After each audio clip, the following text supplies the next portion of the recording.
Bienvenue à People Human Rights, peoplehumanrights2020.com.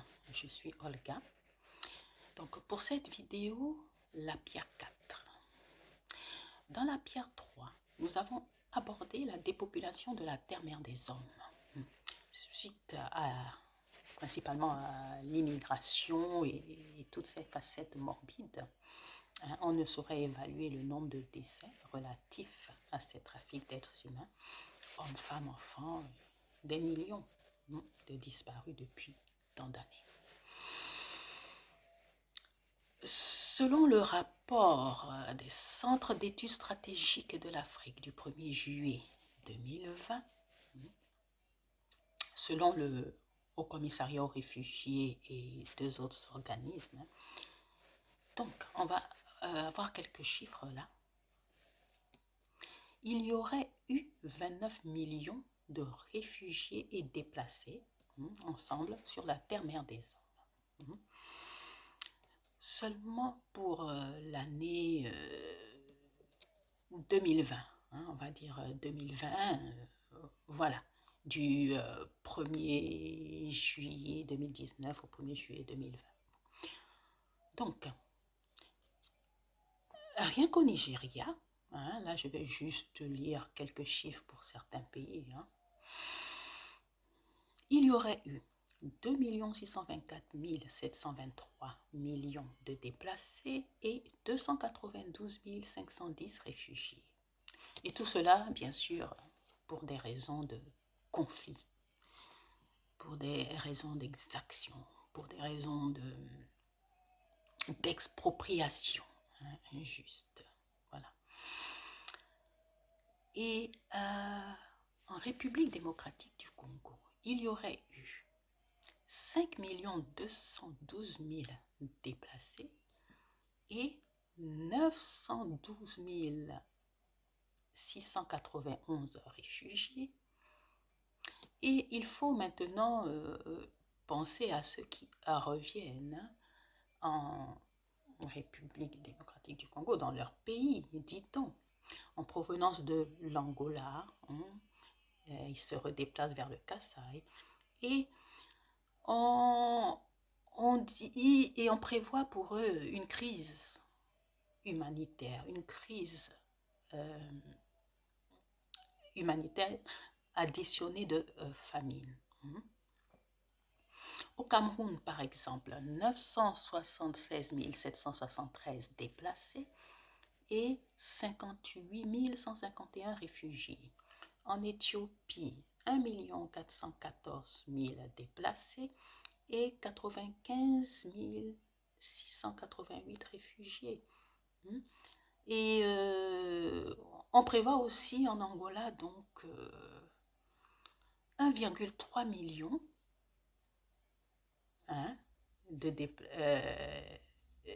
qui seraient soumis à la famine. Et au Kenya, 2 500 000 personnes également menacées par la faim. Tout cela aussi à cause de la sécheresse et bien entendu après dépossession, etc., etc. Au Soudan du Sud, dit-on, il y aurait 2 134 000 déplacés et 734 944 réfugiés. Et j'en passe, et j'en passe, et j'en passe. C'est un tableau très sombre. Et voici donc la situation aujourd'hui, en fait, sur le continent de la terre-mère des hommes. Donc, tandis que la population du continent se vide sans bruit, à travers les méandres de l'immigration, des génocides, il y a tellement de choses, et que les réfugiés autochtones sur le continent, donc, qui sont chassés de leur terre, sont sans secours, par expropriation, exaction meurtrière, et menacés de famine. On accueille des réfugiés étrangers Il suffit d'observer donc maintenant comment cela va être traité. Tandis que les personnes qui sont immigrées sur la terre-mère des hommes, actuellement, et qui n'ont aucun respect pour les populations locales, continuent de faire venir les leurs. Et à cela s'ajoutent les méfaits très connus des multinationales étrangères, le pillage des ressources, l'esclavage dit moderne. On ne voit pas à quoi un esclavage peut être moderne, mais bon, c'est dit moderne. Ensuite, bien entendu, les conditions de travail, la destruction de la nature, les eaux souillées. Bon, bien entendu, les armées d'occupation de toutes sortes, les conflits armés et les groupes armés qui tuent les populations, ça c'est sans compter les génocides et tout le reste. Et on a également des histoires de vaccins au but ténébreux. Il y a donc beaucoup à faire, pour ne dire que ça. Donc, il faut se poser des questions et y répondre. 2, il faut beaucoup prier. 3, il faut organiser une autodéfense des populations. Alors, on va commencer par les questions, quelques questions, la liste n'est pas exhaustive, mais bon. Combien de génocides sont actuellement en cours sur le continent? Combien de déplacés et de réfugiés meurent-ils de faim? Y a-t-il des lieux de massacre inconnus? Y a-t-il des fosses communes? Peut-on retracer tous les déplacements des personnes déplacées afin de savoir à quel endroit et à quel moment on perd leurs traces? A-t-on une liste de tous les camps de réfugiés sur le continent? Que s'y passe-t-il exactement? Combien de décharges publiques à proximité des villes où des malheureux essaient de trouver de quoi manger, entièrement livrés à eux-mêmes? Quelle protection adopter contre la radioactivité? Y a-t-il un programme d'assainissement des eaux et des terres polluées? Économiquement parlant, un pays ne doit pas laisser son économie entre les mains des étrangers. Les firmes multinationales utilisent la pauvreté pour offrir des produits, on va dire peu chers, sachant que les autochtones donc préféreront acheter leurs produits qui sont moins chers plutôt que les produits proposés par les locaux qui sont pour certains beaucoup plus chers et pour des raisons financières. C'est une politique. On sait que les gens iront vers le moins cher. On tourne donc en rond sur le continent pour le développement de l'économie. Car si on n'achète pas les produits autochtones et que les entreprises autochtones ne peuvent pas prospérer, elles ne pourront pas dans l'avenir baisser leurs prix et faire concurrence aux multinationales. Ensuite, comment récupérer les terres prises par la force, par exaction sur les populations? Comment mettre fin au pillage des ressources et vendre les produits miniers, surtout, à des prix acceptables, sans jeu d'écriture malsain, des ressources vraiment payées par les acheteurs. Comment récupérer la pharmacopée confisquée par les firmes pharmaceutiques?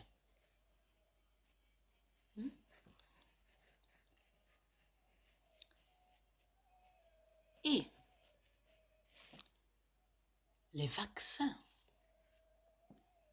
à but douteux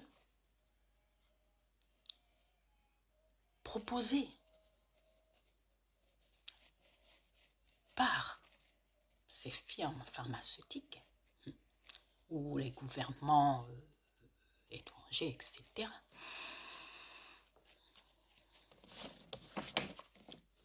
qui ne sont pas toujours très clairs. Parce qu'il y a beaucoup de traitements locaux qui n'ont pas été homologués et que des médecins et chercheurs autochtones ont été physiquement éliminés pour avoir trouvé des remèdes, notamment contre le paludisme ou contre le VIH. Et puis, certains parlent de tirer un trait, d'oublier le passé, l'esclavage, le passé colonial. Cela est-il raisonnablement possible? Peut-on nier l'existence de personnes qui ont tant souffert, qui ont été victimes de crimes, de traitements macabres et inhumains, à travers une violence inouïe? Peut-on abandonner les objets pillés et les vestiges détruits? Est-il possible de pardonner à la place d'une autre personne? En principe, une personne ne peut pardonner qu'à la hauteur de ce qu'elle a personnellement subi. Car spirituellement, les âmes meurtries crient à Dieu et demandent que justice soit rendue. D'autant plus qu'en cette même heure présente, on n'est même pas en situation d'oubli, puisque les séquelles demeurent, les génocides et oppressions continuent, aucune réparation, aucune restitution suffisamment respectable, toujours les mêmes politiques nauséabondes. Donc, il faut vraiment trouver des solutions. On va parler un peu de la prière, pour ceux que ça intéresse. Ça fait quand même partie du combat, à mon avis en tout cas. Donc, la prière fait partie des forces de la nature. Il faut bien comprendre cela. C'est la seule chose que personne ne peut vous empêcher de faire. C'est comme un ouragan ou une éruption volcanique. Donc, c'est-à-dire, même si on vous interdit des lieux de rassemblement ou des prières à voix haute, on peut toujours prier en soi-même. La prière, c'est la connexion avec le divin, le créateur, l'être suprême, quel que soit le nom dont vous l'appelez. Il faut invoquer le roi de la lumière divine. Et pour certains qui ont un peu de mal à prier par manque de guidance ou... Bon, des fois aussi, il n'est pas facile d'avoir la foi parce que ce sont des choses un peu abstraites. Mais, à mon avis, il y a les psaumes de David dans les dans la religion judéo-chrétienne. Voilà. Et ce sont des prières toutes faites que l'on peut adapter à nos demandes. Les versions comportent les mêmes numéros. Il y a juste deux types. Il y a avec un numéro de différence parce qu'il y a des versions qui ont un psaume de plus. Voilà. Donc, exemple, dans les versions communes, ce psaume aura le numéro 2, mais dans la version qui a un psaume de plus, ce psaume aura le numéro 3. Voilà, c'est juste comme ça. Bon. Il est recommandé, donc, de voir quels psaumes peuvent vous intéresser et puis de les apprendre. C'est mieux de les savoir parce que si à un moment vous ne pouvez pas y accéder, au moins c'est déjà imprimé dans votre mémoire. Donc maintenant, juste 5 minutes, je vais juste lire quelques psaumes pour vous expliquer ce que je suis en train de dire et l'importance de la prière. Par exemple, psaume 35, verset 1. Éternel, défends-moi contre mes adversaires et combats ceux qui me combattent. On va passer au psaume 121.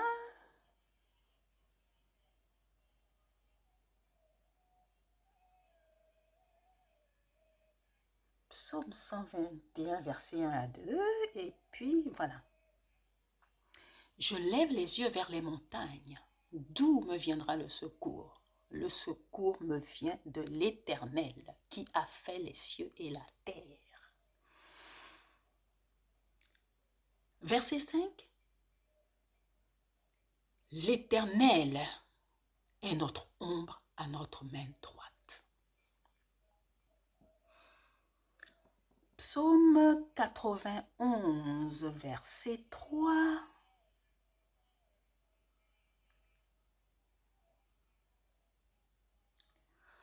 Car c'est l'Éternel qui nous délivre du filet de l'oiseleur et de la peste et de ses ravages. Psaume 29, verset 8. Psaume 29.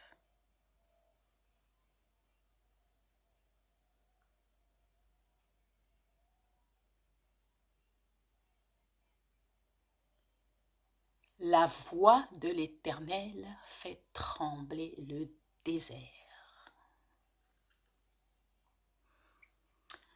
Psaume 64, versets 3 à 7.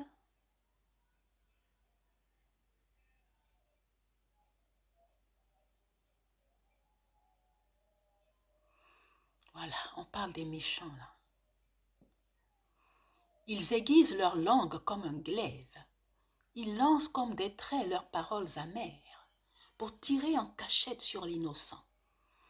Ils tirent sur lui à l'improviste et n'ont aucune crainte. Ils se fortifient dans leur méchanceté.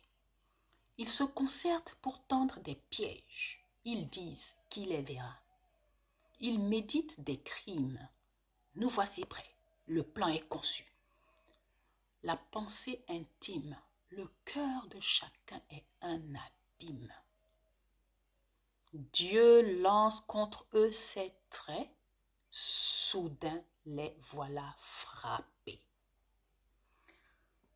Bon, et j'en passe, donc ceux qui sont intéressés.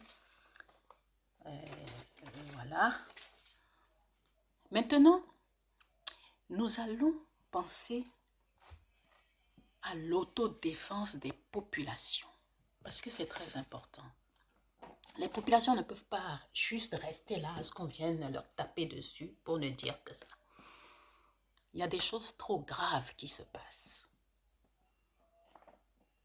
L'avenir, c'est l'autodéfense et l'autodétermination des populations.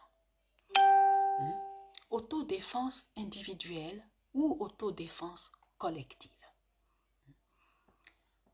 Les populations, en général, hein, mais moi je parle principalement de la terre-mère des hommes, ces populations-là doivent vivre en état de guerre permanente, afin de ne plus se laisser surprendre par les exactions. De façon individuelle, par exemple, pensez aux techniques de combat, autochtones bien sûr. Hein? Il y a la lutte dans beaucoup de pays. Il y a par exemple le Donga en Éthiopie, pareil chez les Homos. Il y a, bon bref, il y a, on va dire pour l'instant ce sont des sports de combat, mais voilà, il faut apprendre toutes ces choses-là.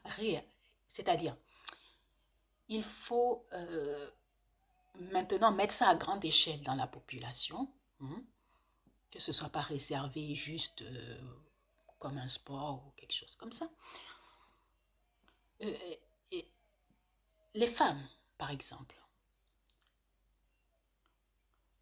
il y a des techniques de survie et, souvenez-vous, il y a eu des femmes guerrières, il y a eu les Amazones. Qu'ont-elles fait? Comment s'entraînaient-elles? Et il faut aussi se protéger le corps. Par exemple, porter des anneaux métalliques au cou, voilà, aux poignets, aux avant-bras, aux chevilles, aux mollets, voilà. Donc, au niveau de la tête, doit-on porter un casque en permanence? Pour se protéger la tête. Bon. Doit-on dormir enveloppé dans une armure? Oui, parce qu'avec ce qui se passe, on ne sait même pas. Qu'est-ce qui peut arriver d'une seconde à l'autre? Doit-on porter des plaques de fer sur la poitrine et dans le dos? Comment adapter tout cela à une ligne de vêtements? Bon, donc, en ce qui concerne le viol, qu'il soit commis de façon individuelle, de façon incestueuse à l'intérieur de la famille, que ce soit utilisé comme arme de guerre, des choses horribles, inhumaines. Il y a il faut penser, il y a certaines compagnies qui se lancent dans la fabrication des sous-vêtements anti-viol. Bon. Pourquoi pas, hein? Voir comment se protéger avec des sous-vêtements métalliques ou en dur. Et puis même, de façon interne, il y a aussi des produits en cours avec des pinces ou des clous. Mais, bon, tout cela, je pense que même au niveau local, au niveau individuel, les femmes peuvent trouver une solution et il faut que ce problème devienne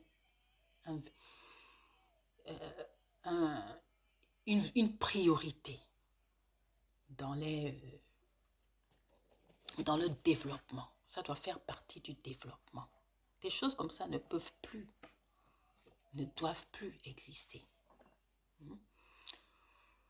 Donc, il y a des objets sonores qu'on peut porter sur soi pour pouvoir donner l'alerte.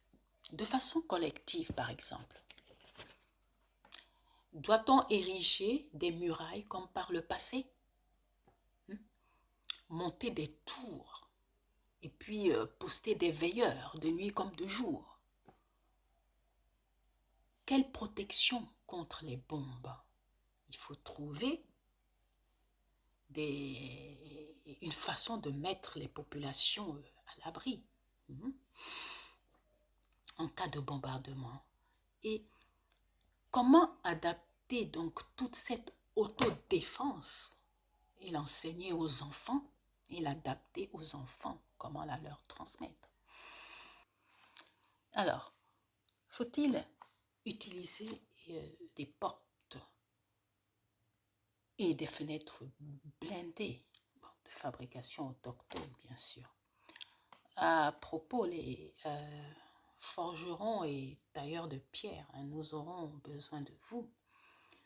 Et il faut aussi penser aux pierres et aux objets phosphorescents. Hein. Lorsqu'on marche dans des endroits sombres, ou même pour mettre dans la maison, au cas où il y ait une brusque panne d'électricité, que tout ne soit pas complètement noir. Donc, souvenez-vous des 3 prières, protection, persévérance sont les 3 éléments qui mènent à la victoire.